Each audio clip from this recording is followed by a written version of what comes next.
backwards here, losing yardage back at the 48-yard line. He'll give up 6 yards there on the loss, and it'll bring up 4th down. And they're going to go for this. Just 1 for 3 so far on 4th down tries. They're trying again. Dancing to his left. He'll take a shot for the end zone. It's incomplete. Took a shot, couldn't connect. Boy, a curious decision to go for it. Doesn't pan out. And the Broncos are going to get the football back in great field position.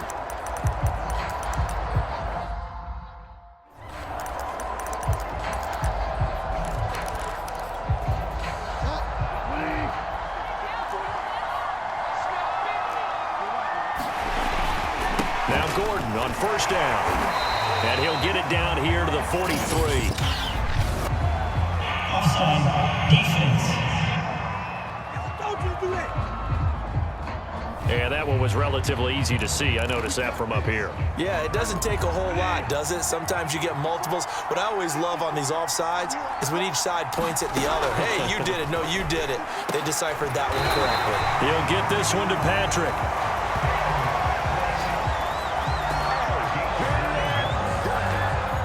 From the 34 now, here's 1st and 10.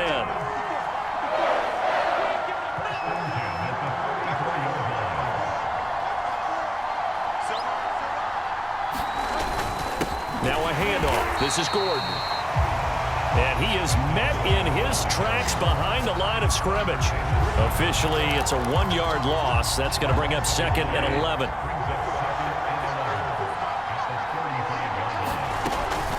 They'll give it to Gordon out of the shotgun. And he's going to get this down near the 20-yard line. 52 yards on the ground for him now on 9 carries. That's how you get right up off of the mat, because on the last play, they stoned him in the backfield and dropped him for a loss. But he's the type of guy that scared me a little bit because he's not daunted. Just got right back up, showed some confidence, and picked up a 1st down with his very next run. He's to the 10, and he's taken in by the tight end Fant. And finally taken down at the 4-yard line. Now it looks like we've got a Bronco that's banged up on the play. While the trainers take a look, we'll step aside.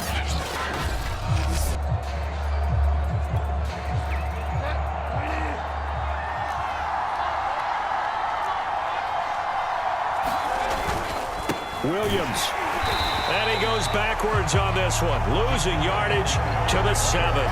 That's going to wind up a loss of a full 3 yards on 1st down. That's a really alert defense there because they saw the heavy look come in from the offense, countered it with extra linebackers who brought a little bit of speed and heft.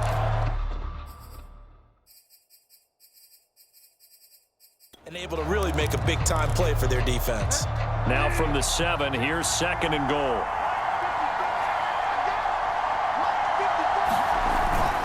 They'll keep it on the ground. This time it's Gordon. And he's going to press this one forward as they stop him right around the 1. They've gotten it to the 1. Can they get that final yard here on 3rd and goal? They'll run it with Williams. And he'll get in. Touchdown, Denver. Javonte Williams taking it in from a yard out. And the Broncos are an extra point away from tying the football game. Able to punch it in on 3rd down makes it easier for those guys on the sideline. They didn't have a 4th down decision to make. Yeah, could you feel the exhale? Because they were already thinking ahead, as all the good coaching staffs do. Anticipating what we have to make the call. They already had it lined up. Never even got to it. Extra point from McManus is good. And we are tied here in the 2nd quarter. This one tied at 14 now as he sends this one away. On the return, here's the dangerous Cordero Patterson. And he's going to be out of bounds on the return way back at the 11.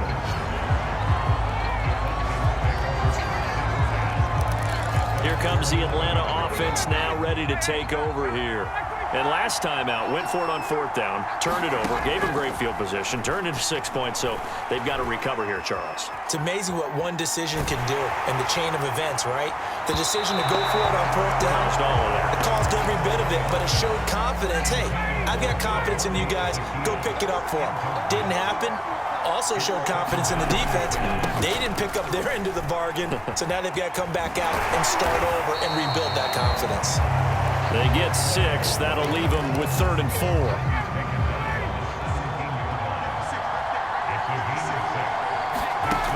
Out of the gun, it's Ryan.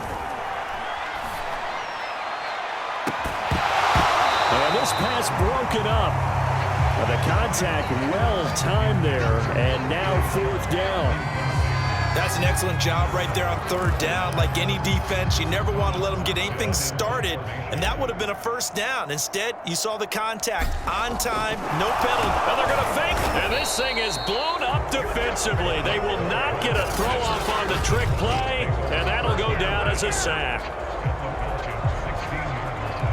There are times to run that fake, and there are times to not run it, and this, without question, would fall in the latter category. Well, I don't know about without question, partner. I think we should look at the analytics on this one because, oh, yeah, the analytics say, yeah, without question. You should have gone ahead and punted the football because now, not only did you not get it, and you really had no chance to, what a short field that you turned the ball over to the other offense.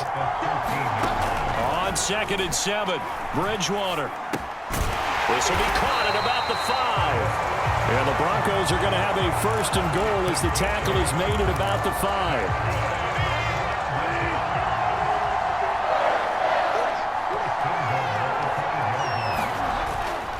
1st and goal, Melvin Gordon. And he is into the end zone for a Denver touchdown.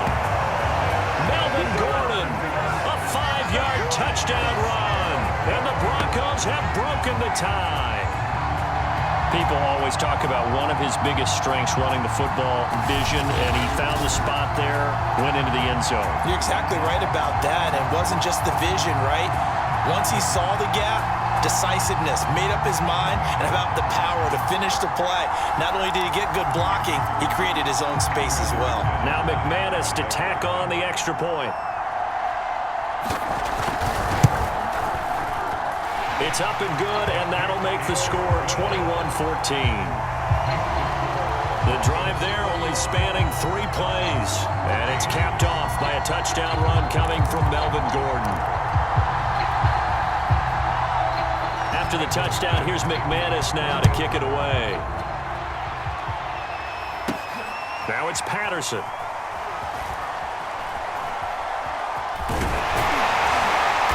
And he doesn't even get this to the 10. He's taken down at the 9.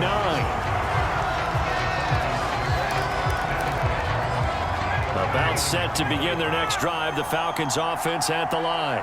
They'll look for a drive to tie this up, down 21-14 as they have it 1st and 10.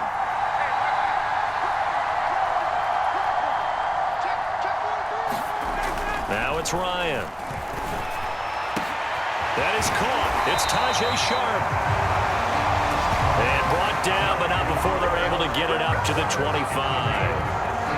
And they were backed up to start the drive, but not anymore. Now, that's the play call that the offensive coordinator had in his head. You saw the end result. He wanted to go ahead and push the ball downfield, and that's what they did. And they wound up with good yardage there to get things rolling. And the Broncos get there and take him down. Sacks, a growing theme in this first half. This is 2nd and long. And the pressure gets to him again. After the sack, they'll come up now 3rd and long. Yeah, I wouldn't be surprised to see them run the ball here just to try and get some space. And able to get a little more breathing room out to the 5-yard line. Call it a gain of 4, and it'll bring up 4th down.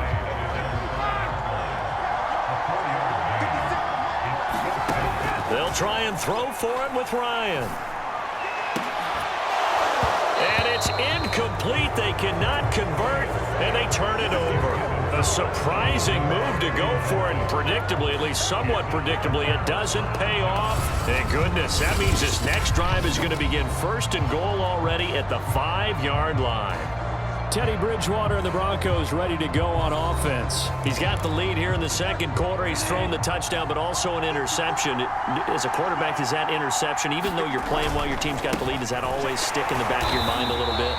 For the best ones, it just upsets them that they did that because they don't think there should be any blemishes on their record. They think that they're way better than that. So your confidence gets tested a little bit. Being able to go back out there, maybe throw another touchdown, that'll tamp that down in a big way. Yeah, because he's looked pretty good to this point. And he'll be stopped up after only a couple of yards as he gets it down to the 5. 2 straight shots on the ground. Now on third, do you go to the air? I think the possibility exists, and if you're doing it, you're probably going play action since you ran it twice. But I often think that second down is a time you go play action and throw the ball. I say commit to the run and think about it being 4-down territory.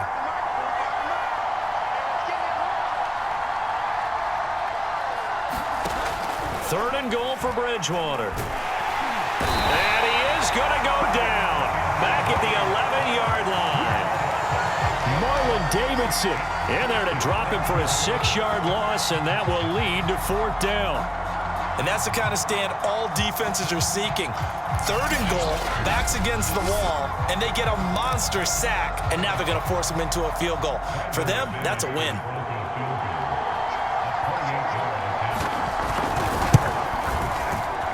McManus able to put it through, and the lead works its way up to 10, 24-14.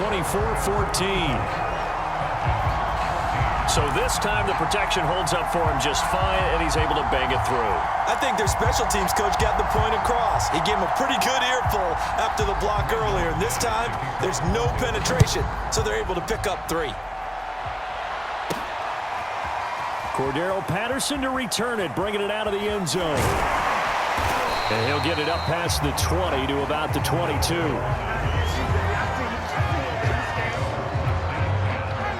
About set to begin their next drive, the Falcons offense at the line. And on that last drive, went for it on 4th, turned it over. A good job by their defense, though. They held them to 3, but this offense, they've got to be a little bit better, a little bit more careful here.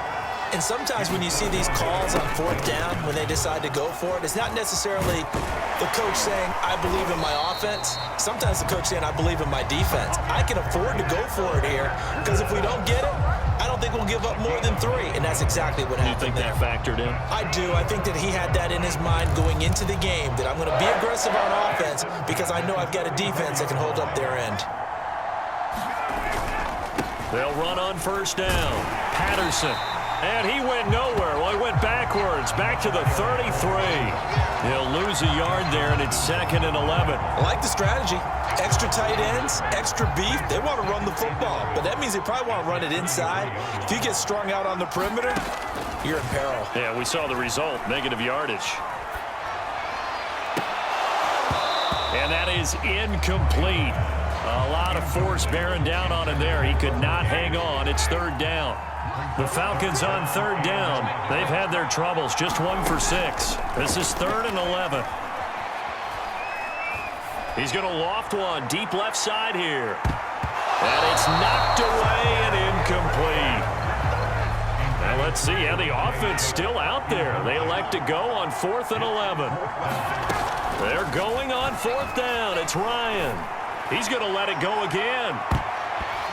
And it's incomplete. They cannot convert, and they turn it over. And, partner, I'm not really sure what in the world they were thinking on 4th and long there at this stage in the game, but you think social media may be firing up a little bit right now? Oh, the coach is trending right now. All right, there's no doubt about it. People are wondering what that decision was. But it takes me back to a number of years ago. A very successful coach in the league had told himself before a playoff game he was going to be aggressive. No matter what, he's going to be aggressive. And it ran his team into some real problems early, and they got upset in that playoff game. Let's see if this team can recover. Well, that's aggressive in capital letters with glitter, 7 underscore. I mean, that's the definition of aggressive. Yeah, you can almost hear the cheerleaders doing the be aggressive chant behind him, and he listened to it.